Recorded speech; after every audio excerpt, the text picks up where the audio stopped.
നമസ്കാരം. ദളപതി വിജയിൻ്റെ സ്ഥിതി എന്താണ്? വിജയ് സിനിമ മതിയാക്കി രാഷ്ട്രീയത്തിലേക്ക് വന്നു. രാഷ്ട്രീയത്തിലിറങ്ങി വലിയ വിപ്ലവകരമായ മുന്നേറ്റം ഉണ്ടാക്കും എന്ന് പ്രഖ്യാപിച്ച് ജനങ്ങളുടെ അടുത്തേക്ക് വലിയ ഒരു ജാഥ നടത്തി. ജാഥയുടെ ഇടയിൽ കരൂരിൽ വെച്ച് ദുരന്തമുണ്ടായി. കേസായി, വഴക്കായി, കൂട്ടമായി. ആഭ്യന്തരമായി തമിഴ്നാട് രാഷ്ട്രീയത്തിൽ തൻ്റെ നിലപാട് അതുവരെ ഉണ്ടായിരുന്ന BJP DMK വിരുദ്ധ തുല്യ അകലം പാലിച്ചുകൊണ്ടുള്ള രാഷ്ട്രീയ മുന്നേറ്റത്തിൽ മാറ്റം വരുത്തി DMKയെ മുഖ്യ ശത്രുവായി പ്രഖ്യാപിച്ചു. ഒടുവിൽ കരൂർ ദുരന്തം DMKയുടെ കരുണാനിധിയുടെ പോലീസ് അന്വേഷിക്കേണ്ടെന്ന് പറഞ്ഞ് കോടതിയിലൊക്കെ പോയി CBIക്ക് വിട്ടു. CBI നിരന്തരമായി ഇപ്പോൾ വിജയുടെ പിന്നാലെയാണ്. 2 തവണ ചോദ്യം ചെയ്തു. അതിനിടയിൽ ഈ കരൂരിന് ശേഷം ജനങ്ങളിലേക്ക് ഇറങ്ങിച്ചെല്ലാനുള്ള ചില ശ്രമങ്ങളൊക്കെ നടത്തി. കാര്യമായി അതും വിജയിച്ചില്ല. അത് കഴിഞ്ഞിപ്പോൾ ജനനായകൻ സിനിമ ഏറ്റവും ഒടുവിലത്തേതായി അദ്ദേഹം റിട്ടയർമെൻറ്റിന് വേണ്ടി പ്രഖ്യാപിച്ച് ജനനായകൻ സിനിമ റിലീസ് ചെയ്യാനുള്ള ശ്രമങ്ങൾ നടത്തി. അതും കേന്ദ്ര സെൻസർ ബോർഡ് വിലക്കിയിരിക്കുകയാണ്. ഇപ്പോൾ BJP വിജയിയെ പാട്ടിലാക്കാനുള്ള വഴികൾ അതിൻ്റെ എക്സ്ട്രീം ലെവലിലേക്ക് പോയിരിക്കുകയാണ്. വിജയ്ക്ക് കാര്യങ്ങൾ അത്ര പന്തിയല്ല. DMKയോട് പോരാടുന്നത് പോലെയല്ല. BJP മറ്റ് ചില കാര്യങ്ങളാണ് ഉദ്ദേശിക്കുന്നതെന്ന് വ്യക്തമായ സാഹചര്യം. ഈ രാഷ്ട്രീയ സാഹചര്യം തമിഴ്നാട്ടിൽ നിയമസഭാ തെരഞ്ഞെടുപ്പിലേക്ക് കാര്യങ്ങൾ അടുത്തുകൊണ്ടിരിക്കുമ്പോൾ എന്താണ് രാഷ്ട്രീയ സാഹചര്യം, വിജയുടെ റോള് ഇപ്പോഴെന്താണ് എന്നുള്ള ആശങ്കയും ആകാംക്ഷയും വിജയ് അനുഭാവികളായ ആളുകളിൽ ഉണ്ട്. അദ്ദേഹത്തിൻ്റെ അവസാനത്തെ സിനിമ പോലും റിലീസ് ചെയ്യാൻ കഴിയാതെ പ്രതിസന്ധിയിലാക്കി നിർത്തിയിരിക്കുന്നത് ആരാണ്, എന്താണ് ഈ സാഹചര്യത്തിൻ്റെ പശ്ചാത്തലം എന്നുകൂടിയാണ് കാരണം എന്താണ് എന്നുകൂടിയാണ് നമ്മൾ ഈ വീഡിയോയിൽ പരിശോധിക്കുന്നത്. അദ്ദേഹത്തിൻ്റെ മുഖ്യ ശത്രു എന്ന നിലയിൽ അദ്ദേഹം DMKയിലാണ് ഒടുവിൽ എത്തി നിന്നിരുന്നത്. നേരത്തെ അദ്ദേഹത്തിൻ്റെ പാർട്ടിയുടെ ആശയം സ്വീകരിക്കുന്നതിൻ്റെ ഭാഗമായി തമിഴ്നാട്ടിലെ ദ്രാവിഡ രാഷ്ട്രീയ പാർട്ടികളുടെയും ദ്രാവിഡ രാഷ്ട്രീയ ധാരയുടെയും ഒക്കെ തലതൊട്ടപ്പന്മാരെ ഒക്കെ സ്വീകരിച്ചുകൊണ്ട് അദ്ദേഹം മുന്നോട്ട് പോയി. ഒപ്പം തന്നെ വരേണ്യമായ രാഷ്ട്രീയമായി ദ്രാവിഡ വിരുദ്ധ നിലപാടുകളെടുത്ത ആളുകളെയും അദ്ദേഹം തൻ്റെ രാഷ്ട്രീയ ധാരയിൽ ഒപ്പം കൂട്ടിയ കാഴ്ച നമ്മൾ കണ്ടിരുന്നു. ആ ഘട്ടത്തിൽ പ്രത്യേകിച്ച് അദ്ദേഹം സിനിമയിലുണ്ടായിരുന്ന ഘട്ടത്തിൻ്റെ തുടർച്ചയായി BJP വിരുദ്ധ നിലപാട് മെഴ്സൽ എന്ന് പറഞ്ഞ സിനിമയിലൊക്കെ ഉണ്ടായിരുന്ന അതുപോലെ തന്നെ അതിൻ്റെ ഒരു തുടർച്ച പൊതുസമൂഹം പ്രതീക്ഷിച്ചു. BJPക്കും കേന്ദ്ര സർക്കാരിനും ഹിന്ദുത്വ രാഷ്ട്രീയത്തിനും എതിരായ നിലപാടിൻ്റെ തുടർച്ച പ്രതീക്ഷിച്ചു. എന്നാൽ തമിഴ്നാട്ടിലെ പ്രാദേശിക രാഷ്ട്രീയ സങ്കുചിതത്വം വിജയിയെ മറ്റൊരു തലത്തിലേക്ക് രാഷ്ട്രീയമായി മാറ്റുകയായിരുന്നു. അദ്ദേഹം DMKയെ മുഖ്യ ശത്രുവാക്കി. അതിൻ്റെ ഭാഗമായി BJP DMK വിജയ് എന്ന യുദ്ധത്തിൽ നിന്ന് അതിൻ്റെ ഇടയിലൂടെ അവരുടെ കാര്യം സാധിച്ചെടുക്കാനുള്ള സാഹചര്യം അവർ പ്രതീക്ഷിച്ചു. അങ്ങനെ മുന്നോട്ട് പോവുകയും ചെയ്തു.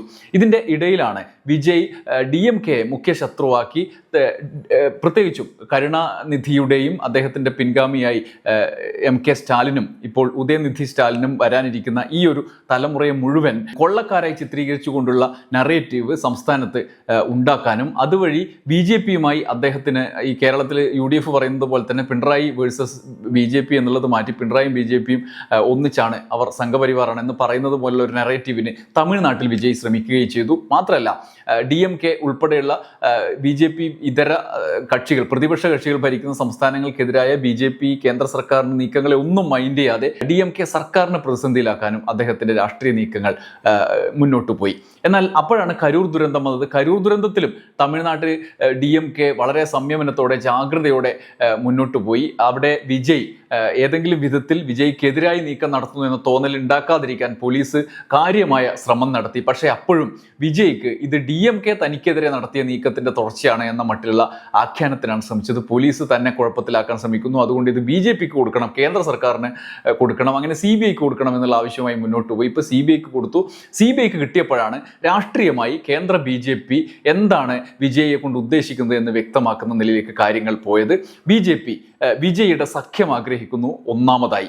അതല്ലെങ്കിൽ DMKയുടെ ഇടയിലുള്ള ദ്രാവിഡ രാഷ്ട്രീയ അണികളെ വിഭജിക്കാനും അതുവഴി വിജയിയുടെ സ്വാധീനം ഉപയോഗിച്ചുകൊണ്ട് BJPക്ക് അവിടെ വളർത്തി മുന്നോട്ട് പാർട്ടിയെ കൊണ്ടുപോകാനുമുള്ള സാധ്യതയാണ് അവർ തേടുന്നത് എന്ന് മനസ്സിലാവുകയും വിജയ് നേതൃത്വത്തിലിരിക്കുന്ന ഒരു സർക്കാരാണ് വിജയുടെ സ്വപ്നം എന്നുള്ള യാഥാർത്ഥ്യം അവിടെ നിൽക്കുകയും ചെയ്യുന്നു. ഇവിടെയാണ് BJP വിജയ് സംഘർഷം ഉണ്ടാകുന്നത് എന്നാണ് രാഷ്ട്രീയ നിരീക്ഷകർ ചൂണ്ടിക്കാണിക്കുന്നത്. വിജയിയെ തങ്ങളുടെ വഴിക്ക് വരുത്താനുള്ള ശ്രമങ്ങളാണ് ആദ്യഘട്ടത്തിൽ തന്നെ സഖ്യത്തിലേക്ക് വരുത്താനുള്ള ശ്രമങ്ങളാണ് കേന്ദ്രം BJP സർക്കാർ ശ്രമിക്കുന്നത്. അതിൻ്റെ ഭാഗമായിട്ടാണ് അന്വേഷണ ഏജൻസികളെ വെച്ചുകൊണ്ടുള്ള നീക്കത്തിൻ്റെ തുടർച്ച എന്ന നിലയിൽ കരൂരിൽ വിജയിയെ ഒന്നിലധികം തവണ, ഇപ്പം 2 തവണ ചോദ്യം ചെയ്ത് കഴിഞ്ഞു. 2 ദിവസം ഏകദേശം സമ്പൂർണ്ണമായ ഒരു പകൽ അദ്ദേഹത്തെ ചോദ്യം ചെയ്തു. അങ്ങനെയുള്ള നിലയിലേക്ക് അദ്ദേഹത്തെ കൊണ്ടുപോയി. പക്ഷേ ആ നിലയിൽ സഖ്യത്തിലേക്ക് അദ്ദേഹം വഴങ്ങുന്നില്ല എന്നുള്ള യാഥാർത്ഥ്യം തിരിച്ചറിഞ്ഞുകൊണ്ടാണ് അടുത്തതായി വിജയിയുടെ ജനനായക ജനനായകൻ എന്ന അവസാനത്തെ സിനിമയ്ക്ക് മേൽ കേന്ദ്ര സെൻസർ ബോർഡ് ഇടപെടൽ ഉണ്ടാകുന്നത് എന്നാണ് വിജയ് ആരാധകർ സംശയിക്കുന്നത്. വിജയ് ആരാധകരുടെ ഏറ്റവും വലിയ പ്രതീക്ഷയാണ് കരൂർ ദുരന്തത്തിലൊക്കെ ഉണ്ടായിരുന്ന ഡാമേജ് മുഴുവൻ തീർക്കാനുള്ള ഒരു സാധ്യതയായിട്ടാണ് ജനനായകൻ എന്ന സിനിമയെ വിജയ് ഫാൻസും വിജയും തന്നെ കാണുന്നത്. തമിഴ്നാട് രാഷ്ട്രീയത്തെ ഇളക്കി മറിക്കാനുള്ള ഉള്ളടക്കമാണ് അതിലുള്ളത് എന്ന് അവർ പ്രതീക്ഷിക്കുന്നു. ജനനായകനായി പ്രതിഷ്ഠിക്കപ്പെടുന്ന നായകന്റെ അവസാനത്തെ സിനിമ എന്നുള്ള സ്വപ്നം പൊലിയുന്ന വിധത്തിലേക്ക് കേന്ദ്ര സെൻസർ ബോർഡ് ഈ സിനിമയെ സമീപിച്ചു എന്നുള്ളതാണ് യാഥാർത്ഥ്യം. ഈ യാഥാർത്ഥ്യം ഉൾക്കൊണ്ടുകൊണ്ട് തന്നെ വിജയ് ഇനി എന്ത് തീരുമാനം എടുക്കും എന്നുള്ളതിൽ പ്രതിസന്ധി ഉണ്ടായിരിക്കുകയാണ്. പ്രത്യേകിച്ചും BJPക്കൊപ്പം തുറന്ന ഒരു സഖ്യത്തിന് വിജയ് തയ്യാറാകുന്നില്ല. കാരണം വിജയ് മുഖ്യമന്ത്രി ആവുക എന്നുള്ളത് അണികളുടെ വലിയ സ്വപ്നമാണ്. അത് മുഖ്യമന്ത്രി ആവുമോ ഇല്ലയോ എന്നുള്ളതിനപ്പുറത്ത് അങ്ങനെ ഒരു ശ്രമം നടത്തുക എന്നുള്ളതാണ് അടുത്ത തെരഞ്ഞെടുപ്പിൽ വിജയെ സംബന്ധിച്ച് ഏറ്റവും പ്രധാനപ്പെട്ട കാര്യം. വിജയ് അടുത്ത ഒരു നീക്കം കൂടി നടത്തുകയാണ്. അത് വരാനിരിക്കുന്ന നിയമസഭാ തെരഞ്ഞെടുപ്പിൽ തമിഴ്നാട്ടിൽ മറ്റൊരു സഖ്യത്തിനുള്ള സാധ്യതയാണ് വിജയ് തേടുന്നത് എന്നുള്ളതാണ്. അതായത് കോൺഗ്രസിൻ്റെ സഖ്യത്തോടുകൂടി, കോൺഗ്രസ് ഇപ്പം നിലവിൽ ഇന്ത്യ മുന്നണിയിലാണ്, തമിഴ്നാട്ടിൽ അത് DMK സഖ്യത്തിലാണ്. കോൺഗ്രസിനെ അവിടെ നിന്ന് അടർത്തിയെടുത്ത് തൻ്റേതായ നേതൃത്വത്തിലേക്കുള്ള ഒരു സഖ്യ ശക്തിയാക്കി മാറ്റുകയും അങ്ങനെ അടിത്തട്ടിൽ കോൺഗ്രസിൻ്റെ ദുർബലമായതാണെങ്കിലും പാരമ്പര്യം ഉപയോഗിക്കുകയും അതനുസരിച്ചിട്ടുള്ള ഒരു എൻട്രി സാധ്യമാക്കുകയും ചെയ്യുക എന്നുള്ള സാഹചര്യം അദ്ദേഹം പ്രതീക്ഷിക്കുന്നു. അങ്ങനെ കോൺഗ്രസിന് പിന്തുണ നൽകുന്നതിനെ കുറിച്ച് TVK പരിഗണിക്കുന്നു എന്ന് വിജയുടെ അച്ഛനും നിർമ്മാതാവുമായ സംവിധായകനും കൂടിയായ SA ചന്ദ്രശേഖർ വെളിപ്പെടുത്തിയതാണ് ഏറ്റവും ഒടുവിൽ രാഷ്ട്രീയ ചർച്ചയായിരിക്കുന്നത്. കോൺഗ്രസിന് ചരിത്രവും പാരമ്പര്യവും ഉണ്ട്. എന്നാൽ കോൺഗ്രസ് സ്വാതന്ത്ര്യത്തിനായി പോരാടിയ പാർട്ടിയാണ്, ക്ഷയിച്ചുകൊണ്ടിരിക്കുകയുമാണ്. കോൺഗ്രസുമായി സഖ്യത്തിനുള്ള സാധ്യതകൾ നിലനിൽക്കുന്നുണ്ട് എന്ന് അദ്ദേഹം SA ചന്ദ്രശേഖർ പറഞ്ഞതായിട്ടാണ്, അതിൻ്റെ തുടർച്ചയായിട്ടാണ് ഇപ്പോൾ ഇത്തരത്തിലുള്ള ആഖ്യാനങ്ങൾ, രാഷ്ട്രീയമായ സാധ്യതകൾ വിജയ് തേടുന്നു എന്നുള്ള വാർത്തകൾ വരുന്നത്. കോൺഗ്രസ് ഇപ്പോൾ മറ്റു പാർട്ടികൾക്ക് പിന്തുണ നൽകിയാണ് നിലനിൽക്കുന്നത്. വിജയ് അവരെ പിന്തുണക്കാനും പഴയ പ്രതാപം വീണ്ടെടുക്കാനും തയ്യാറാണ്. കരൂരിൽ നടന്നത് എന്താണ് എന്ന് ജനങ്ങൾക്ക് വ്യക്തമായി അറിയാം. വിജയിയുടെ തെരഞ്ഞെടുപ്പ് സാധ്യത വലുതാണ്. ആദ്യമായി രാഷ്ട്രീയത്തിലേക്ക് വരുന്ന ഒരാൾക്കുണ്ടാകുന്ന തടസ്സങ്ങൾ സ്വാഭാവികമാണ്. വിജയ്ക്ക് അത്തരം തടസ്സങ്ങളെ നേരിടാൻ കഴിയും. ജനങ്ങൾ വിജയിയെ ഒറ്റയ്ക്ക് മത്സരിക്കാൻ പ്രേരിപ്പിക്കുന്നു. ഒറ്റയ്ക്ക് തെരഞ്ഞെടുപ്പിന് നേരിട്ടാൽ വിജയം ഉറപ്പാണ് എന്നും SA ചന്ദ്രശേഖർ പറയുന്നുണ്ട്. അതായത് കോൺഗ്രസിൻ്റെ നേരത്തെ രാഹുൽ ഗാന്ധിയും വിജയും തമ്മിൽ അടുത്ത ബന്ധമാണ് എന്നുള്ള കാര്യം നമുക്ക് മാധ്യമങ്ങളിലൂടെ അറിയാവുന്ന കാര്യമാണ്. കരൂർ അപകടമുണ്ടായപ്പോൾ കോൺഗ്രസും വിജയിയെ ബുദ്ധിമുട്ടിക്കാതെയാണ് മുന്നോട്ട് പോയത്. അന്ന് രാഹുൽ ഗാന്ധി വിജയിയെ ഫോൺ വിളിച്ച് സംസാരിക്കുകയും വിജയ്ക്ക് ആശ്വാസമാകുന്ന വാക്കുകൾ പറഞ്ഞു എന്നും ഒക്കെയുള്ള വാർത്തകൾ പുറത്തു വന്നിരുന്നു. അങ്ങനെ രാഹുൽ വിജയ് എന്നുള്ള സൗഹൃദത്തിൻ്റെ സാധ്യത കൂടി ഉപയോഗിച്ചുകൊണ്ട് തമിഴ്നാട്ടിൽ പുതിയൊരു സഖ്യത്തിന് ഇനി സ്വന്തമായി മത്സരിക്കുമെന്ന് ഒരു ഘട്ടത്തിൽ പ്രഖ്യാപിച്ച വിജയ് ശ്രമിക്കുന്നു എന്ന് വേണം കരുതാൻ. SA ചന്ദ്രശേഖറിൻ്റെ, അദ്ദേഹത്തിൻ്റെ പിതാവിൻ്റെ ഈ പ്രതികരണത്തിൽ നിന്ന് അങ്ങനെ വേണം കരുതാൻ. രാഷ്ട്രീയ നിരീക്ഷകർ തമിഴ്നാട്ടിൽ അങ്ങനെ ഒരു സാധ്യത കൂടി കാണുന്നു. വിജയ് കോൺഗ്രസ് എന്ന ഒരു സഖ്യ സാധ്യത, അങ്ങനെ ഒരു മുന്നണി സാധ്യതയും കാണുന്നു. അതേസമയം BJP AIADMK എന്ന ബന്ധത്തിൻ്റെ, അവരുടെ ഇതുവരെയുള്ള മുന്നണിയുടെ സാധ്യത തുലോം പ്രതീക്ഷയ്ക്ക് വിരുദ്ധമായി അവർക്ക് വളർച്ചയിലേക്കുള്ള സാധ്യത കുറയും എന്നുള്ളതാണ്. DMKയെ സംബന്ധിച്ച് ഈ സാഹചര്യം, DMKക്ക് ദൗർബല്യം ഇപ്പോൾ വിജയുടെ വരവോടുകൂടി അവർക്ക് ചില തിരിച്ചടികൾ ഉണ്ടായേക്കുമെങ്കിലും ഭരണത്തിൽ എത്താനുള്ള സാധ്യത തന്നെയാണ് നിലനിൽക്കുന്നത് എന്നാണ് ഒടുവിൽ വന്ന സർവേ ഫലങ്ങൾ പോലും, പ്രീ പോൾ സർവേ ഫലങ്ങൾ പോലും ഈ സാഹചര്യത്തെ വിലയിരുത്തിക്കൊണ്ട് പറയുന്നത്. എന്തായാലും വിജയെ സംബന്ധിച്ച് അടുത്ത ഒരു പ്രതിസന്ധി അദ്ദേഹത്തിൻ്റെ സിനിമയാണ്. ആ സിനിമ സെൻസർ ബോർഡ് പുറത്തിറക്കാൻ പറ്റാത്ത സാഹചര്യം സൃഷ്ടിക്കുന്ന അവസ്ഥയുണ്ട്. സെൻസർ ബോർഡിനെതിരെ നൽകിയ കേസുകൾ ജനനായകൻ സിനിമയുടെ നിർമ്മാതാക്കൾ പിൻവലിക്കാൻ ഒരുങ്ങുന്നു എന്ന റിപ്പോർട്ടുകളാണ് പുറത്തു വരുന്നത്. അതായത് വിജയെ സംബന്ധിച്ച് രാഷ്ട്രീയമായൊരു പ്രശ്നം, അതേസമയം നിർമ്മാതാക്കളെ സംബന്ധിച്ച് ഇൻവെസ്റ്റ്മെന്റ് വലിയ പ്രശ്നമാണ്. അതുകൊണ്ട് തന്നെ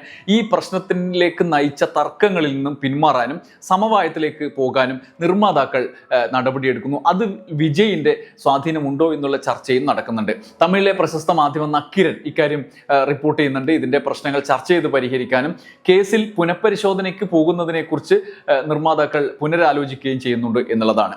അന്തിമമായ തീരുമാനത്തിലേക്ക് നിർമ്മാതാക്കൾ കടക്കുകയാണ്. സിനിമയ്ക്ക് UA സർട്ടിഫിക്കറ്റ് നൽകണം എന്ന ഡിവിഷൻ ബെഞ്ച് ഉത്തരവ് മദ്രാസ് ഹൈക്കോടതി കുറച്ച് ദിവസം മുമ്പെയാണ് റദ്ദാക്കിയത്. സ്വാഭാവിക നീതി പാലിക്കപ്പെട്ടില്ല എന്ന് നിരീക്ഷിച്ച് കോടതി വിഷയം വീണ്ടും പരിഗണിക്കാൻ സിംഗിൾ ബെഞ്ചിന് വിട്ടു. സെൻസർ ബോർഡിന് മറുപടി നൽകാൻ സമയം നൽകിയ ശേഷം ബെഞ്ച് പുതിയ തീരുമാനമെടുക്കുമെന്നും ഉത്തരവിൽ പറഞ്ഞിരുന്നു. ഹർജിയിൽ ഭേദഗതി വരുത്താൻ നിർമ്മാതാക്കളായ KVN പ്രൊഡക്ഷൻസിനും കോടതി അനുമതി നൽകി. സെൻസർ ബോർഡിന്റെ ഭാഗം കേൾക്കാതെ വസ്തുതകളിലേക്ക് സിംഗിൾ ബെഞ്ച് കടക്കാൻ പാടില്ലായിരുന്നുവെന്നും ഡിവിഷൻ ബെഞ്ച് നിരീക്ഷിച്ചു. ഇത് വലിയ തിരിച്ചടിയായിട്ടാണ് വിജയ്ക്കും സിനിമയ്ക്കും മാറിയത്. ഈ നടപടിക്രമങ്ങൾ പൂർത്തിയാക്കാൻ ഇനിയിപ്പോൾ മുന്നോട്ട് പോയി കഴിഞ്ഞാൽ, മേൽക്കോടതിയിലൊക്കെ പോയി കഴിഞ്ഞാൽ ഇനിയും സിനിമ ഇറങ്ങാൻ വൈകും.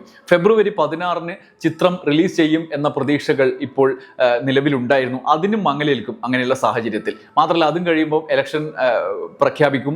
മാർച്ച് ആദ്യവാരത്തോടെ ഇലക്ഷൻ പ്രഖ്യാപനത്തിലേക്ക് കടക്കും. അതോടുകൂടി ഈ സിനിമ ഇളക്കി മറിക്കാൻ ഒരു സമൂഹത്തിന് ഇടയിലേക്ക് കടന്നു കയറാൻ ഉള്ള സാധ്യതകൾ ഇല്ലാതാകും എന്നും വിജയ്യുടെ അനുകൂലികൾ വിചാരിക്കുന്നു. ഈ സാഹചര്യത്തിലാണ് നിർമ്മാതാക്കളുടെയും പുതിയ നീക്കം. ജനനായകൻ സെൻസർ സർട്ടിഫിക്കറ്റ് വൈകുന്നതിനെതിരെ നിർമ്മാതാക്കൾ സുപ്രീം കോടതിയെ സമീപിക്കുകയായിരുന്നു നേരത്തെ ചെയ്തത്. ജനുവരി 9 ചിത്രത്തിന് സർട്ടിഫിക്കറ്റ് നൽകാൻ സിംഗിൾ ബെഞ്ച് ഉത്തരവിട്ടത്. എന്നാൽ ഇതിനെതിരെ സെൻസർ ബോർഡ് ഡിവിഷൻ ബെഞ്ചിനെ സമീപിച്ചു. അതേ ദിവസം തന്നെ ഡിവിഷൻ ബെഞ്ച് സിംഗിൾ ബെഞ്ച് ഉത്തരവ് സ്റ്റേയും ചെയ്തു. ഇതോടെയാണ് ചിത്രത്തിന്റെ റിലീസ് നടപടികൾ സങ്കീർണമായത്. ചുരുക്കത്തിൽ അതിനുശേഷം ഈ സെൻസർ ബോർഡുമായിട്ടുള്ള തർക്കത്തിലേക്ക്, കേന്ദ്ര സെൻസർ ബോർഡുമായിട്ടുള്ള തർക്കത്തിലേക്ക് പോകേണ്ട എന്നുള്ള തീരുമാനം വൈകിയാണെങ്കിലും സിനിമയുടെ നിർമ്മാതാക്കൾ കൈക്കൊള്ളാൻ പോവുകയാണ്. അതുവഴി സെൻസർ ബോർഡുമായി സമവായത്തിലെത്തി സിനിമ റിലീസ് ചെയ്യാനുള്ള സാധ്യതയാണ് അവർ ആരായുന്നത്. ഒപ്പം അവർ നിർദ്ദേശിക്കുന്ന കട്ടുകൾ വരുത്താനോ അല്ലെങ്കിൽ മറ്റ് മാറ്റങ്ങൾ വരുത്താനോ ഉള്ള സ്വമേധയാ നിർമ്മാതാക്കൾ തയ്യാറായാൽ അതും അതിശയിക്കേണ്ടതില്ല. എന്തായാലും എത്രയും പെട്ടെന്ന് സിനിമ പുറത്തിറക്കുക എന്നുള്ളത് വിജയെ സംബന്ധിച്ച് മാത്രമല്ല, ഇൻവെസ്റ്റേഴ്സിനെ സംബന്ധിച്ചും പ്രധാനമാണ്. വിജയെ സംബന്ധിച്ച് അതിപ്രധാനമാണ്.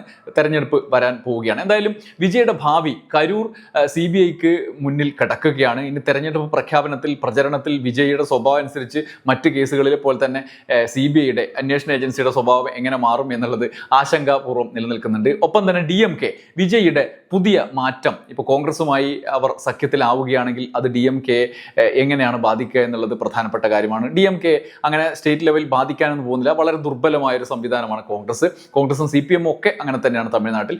DMKയുടെ ഔദാര്യത്തിലാണ് അവരൊക്കെ മുന്നോട്ട് പോകുന്നതും. ഈ സാഹചര്യത്തിൽ കോൺഗ്രസ് പോയി, അങ്ങനെ മുൻ ചരിത്രം അവർക്കുണ്ട്, കോൺഗ്രസിനുണ്ട്. അവിടെ അങ്ങനെ മറ്റ് സാധ്യതകളൊന്നും ഇല്ല. DMKയുടെ രാഷ്ട്രീയത്തോട് ചേർന്ന് നിൽക്കുന്നതല്ല തമിഴ്നാട്ടിലെ നിലവിലെ കോൺഗ്രസിന്റെ സമീപനം. പക്ഷേ ദേശീയ രാഷ്ട്രീയത്തിന്റെ ഭാഗമായി ഇന്ത്യ മുന്നണി എന്നുള്ള നിലയിൽ നിൽക്കുകയാണ്. അതേസമയം തന്നെ തെരഞ്ഞെടുപ്പിൽ കോൺഗ്രസിന് ദേശീയ നേതാക്കൾ കൂടി, രാഹുൽ ഗാന്ധി അടക്കമുള്ള കക്ഷി നേതാക്കളുടെ കൂടി സാന്നിധ്യം ഉള്ളതുകൊണ്ട് DMK സംബന്ധിച്ച് ഒരു പ്രചരണ വിഷയമാകുമെന്ന് ഉറപ്പാണ്. അതുകൊണ്ട് അവർക്ക് അക്കാര്യത്തിൽ ഒരു ആശങ്കയുണ്ട്. എങ്ങനെ വരും നാളുകളിൽ ആ കാര്യത്തിൽ തീരുമാനം എടുക്കും എന്നുള്ള ഉറ്റുനോക്കുന്ന ഒരു സാഹചര്യം DMK സംബന്ധിച്ചിട്ടുണ്ട്. അങ്ങനെ ഒരു മുന്നോട്ട് പോക്ക് എങ്ങനെയാണ് തമിഴ്നാട് രാഷ്ട്രീയത്തെ മാറ്റി മറിക്കുക എന്നുള്ളതും രാഷ്ട്രീയ നിരീക്ഷകർ ഉറ്റുനോക്കുന്നു. ചുരുക്കത്തിൽ വിജയിയുടെ ഭാവി എന്താണ് എന്നത് സംബന്ധിച്ച് സമ്പൂർണമായ അവ്യക്തതയാണ് ഇപ്പോൾ തമിഴ്നാട് രാഷ്ട്രീയത്തിലുള്ളത്. എന്തൊക്കെ മാറ്റങ്ങൾ ഈ വരും ദിവസങ്ങൾ ക്രൂഷ്യലാണ്, എന്തൊക്കെ ഉണ്ടാകും, എങ്ങനെയൊക്കെ മാറും, എങ്ങനെയൊക്കെ ചർച്ചകൾ ഏതൊക്കെ ഘട്ടത്തിലേക്ക് കടക്കും എന്ന് നമുക്ക് കാത്തിരുന്ന് കാണാം. നന്ദി, നമസ്കാരം.